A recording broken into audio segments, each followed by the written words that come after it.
मुअज़्ज़ज़ साहबी हज़रात, आप तमाम लोगों का शुक्रिया, आप लोगों ने आके हमें टाइम दिया। आप लोगों को बखूबी इल्म है बलूचिस्तान के सियासी और तालीमी बहरान जन्म ले चुका है।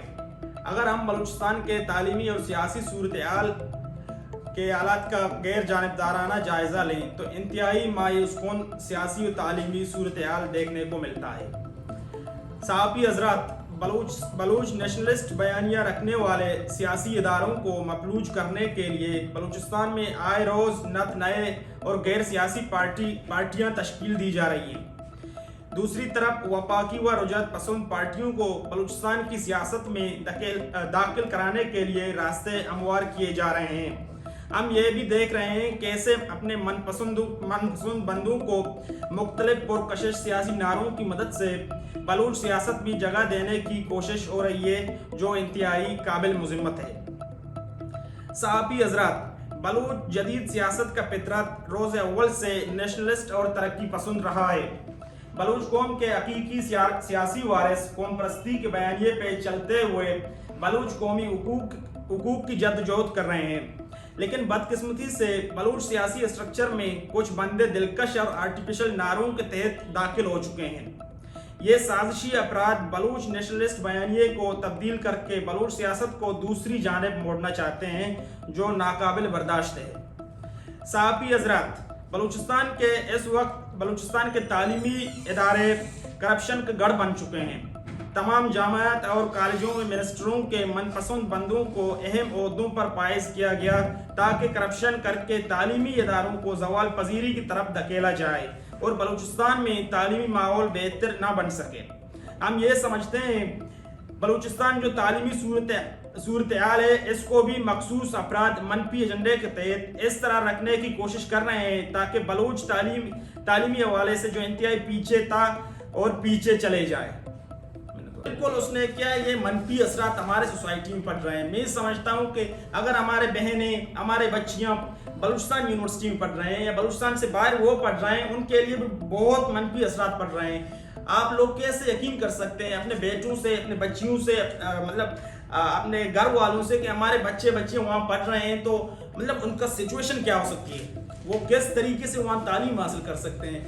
तो हम इसकी बिल्कुल भरपूर अल्फाज में मुज़म्मत करते हैं और हम मौलाना साहब और उसकी बयानिए की बिल्कुल मुज़म्मत करते हैं और हम ये कहना चाहते हैं उसको बराह रास्त कि वो बलूच तालिब इल्मों से माफ़ी मांगे और उनसे ये भी कहे कि मुझसे गलती हो गई है। और कल उसने माफ़ी भी मांगा था, लेकिन वो बिल्कुल पुरजोश था और अपने बयानिए पे वो कह रहा था कि मैं माजरत चाहता हूँ, लेकिन फिर भी वो कह रहा था कि मतलब बलूचिस्तान यूनिवर्सिटी का वो जो कल्चर है, वो रवायात है, उनका जनाजा निकल चुका है।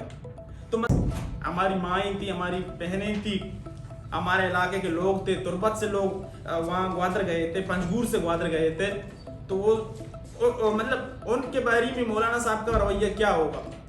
जब मौलाना साहब का मुजाहरा हो रहा था, वो 32 दिन तक वो खुद कह रहे हैं कि 32 दिन तक मुझे बच्चे बच्चियाँ बूढ़े पीर मर्द कमाश सब मेरे साथ थे, तो क्या आया उस टाइम पे वो सही थे? आज वो गलत है, हम गलत हैं, बलूच स्टूडेंट गलत हैं, वो अपने हक हुकूक के लिए जद्दोजहद कर रहे हैं। लेकिन मौलाना साहब ने अपनी सियासत के लिए, अपने मतलब जमायत इस्लामी के लिए वो जो रवैया रखा हुआ है उसको तब्दील करके अक़दो तहरीक के नाम पे वो अपने लोगों को आगे पीछे कर रहा है। क्या हम उनको गालियाँ दें? वो तो हमारी माँ बहन है। क्या मौलाना साहब को ये ज़िद देता है कि वो हमारी बहनों को गालियाँ दे, वो हमारी माँ को? सर, अगर देखा जाए तो बलूचिस्तान में ये जो मौजूदा सियासी सूरत-ए-हाल है, इसको हमारे फीमेल स्टूडेंट्स, हमारी माएँ, हमारी बहनें ये लीड कर रही हैं।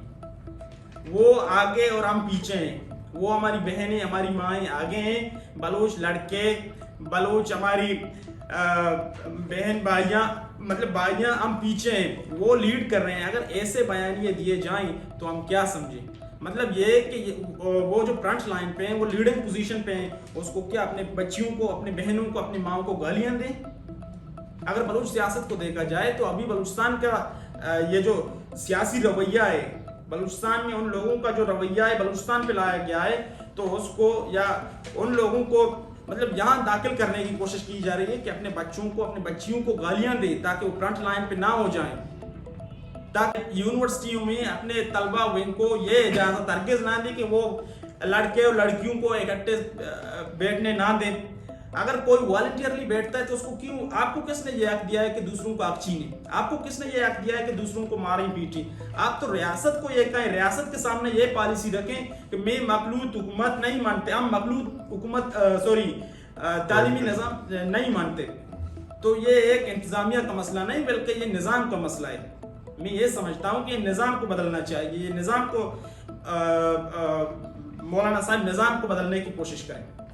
سے یہ دیکھنے کو مل رہا ہے کہ مطلب مختلف بیانیے کو لے کر ہمارے سامنے کچھ ایسے بندے لائے جا رہے ہیں، کچھ ایسے بیانیے لائے جا رہے ہیں وہ بلوچ اور بلوچستان کے سیاست کو نقصان پہنچائے۔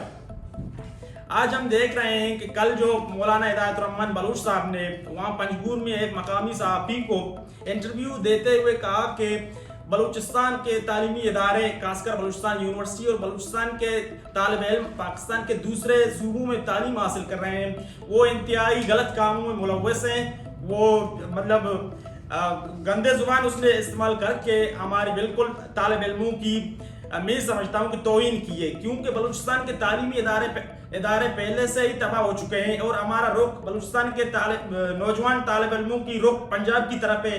وہ 2 وقت کی روٹی نہیں کھا سکتے، ان کی ماہیں بہنیں کپڑے سلائی کر کے مطلب ان کے پیسے ان کے کھانے کے لیے 10 یا 15 ہزار بیچتے ہیں، ان کی جیب خرچی وہ کیسے چرس اور تریاک پی سکتے ہیں، وہ کیسے شرابیں لے سکتے ہیں، وہ اپنے ہاسٹلوں میں کیسے خدا نخواستہ بدکاریاں کر سکتے ہیں۔ یہ ایک ایسا بیانیہ ہے جو بلوچ نیشنلسٹ پولیٹکس کو کمزور کرنے کی ہے، کیونکہ وہاں بلوچستان کے طالب علم پنجاب میں یا کہ پنجاب کے دوسرے مطلب مختلف شہروں میں تعلیم حاصل کر رہے ہیں، ان کو مطلب دور کرنے کے لیے ایسے بیانیے دیے جا رہے ہیں، ایسے سیاسی بیانیے دیے جا رہے ہیں تاکہ وہ مطلب بلوچستان یا بلوچستان سے باہر وہ وہاں جا کے نہ پڑھ سکیں، تعلیم حاصل کر نہ سکیں اور اپنی قومی جدوجہد سے دستبردار ہو جائیں۔